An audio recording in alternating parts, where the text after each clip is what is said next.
কথিত আছে এই অঞ্চলে একবার ভয়াবহ ঝড় ও প্রাকৃতিক বিপর্যয় শুরু হয়েছিল। তখন স্থানীয় মানুষেরা এই শিবের শরণাপন্ন হয়েছিলেন এবং অলৌকিকভাবে কিন্তু দুর্যোগ থেমে যায়, সবাই রক্ষা পায়। তারপর থেকেই কিন্তু এই দেবতাকে ঝড়ের ঈশ্বর অর্থাৎ ঝড়েশ্বর নামে অভিভূত করা হয়।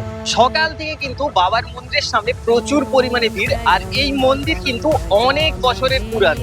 ঠিক যেমনটা তারকেশ্বরে বাবার কাছে সবাই মহাবাগ এবং বড় বড় থিম নিয়ে বাবার মাথায় জল ঢালার জন্য যায়, ঠিক তেমনই কিন্তু এই ঝড়েশ্বর বাবার কাছেও কিন্তু অনেক রাজ্য থেকে, অনেক জেলা থেকে, বিভিন্ন জায়গা থেকে লক্ষ লক্ষ হাজার হাজার মানুষেরা জল ঢালার জন্য এসে থাকে। শুধু তাই নয়, এই বাবার মন্দিরের সামনে যে পুকুরটি রয়েছে, এই পুকুরে স্নান করলে যে কোনো ধরনের রোগ তো ভালো হয়, তাছাড়াও কিন্তু বিভিন্ন রকমের চর্মরোগও কিন্তু সেরে যায়। 1632 খ্রিস্টাব্দে এই মন্দিরটা প্রতিষ্ঠা হয়। মন্দির প্রতিষ্ঠা করে নারাজলের রাজা অযোধ্যারাম খানের দেওয়ান রামনারায়ণ জানা। তখন থেকে আজ পর্যন্ত প্রায় 400 বছর, আগামী 2 বছর পর মন্দির 400 বছর পূরণ হবে।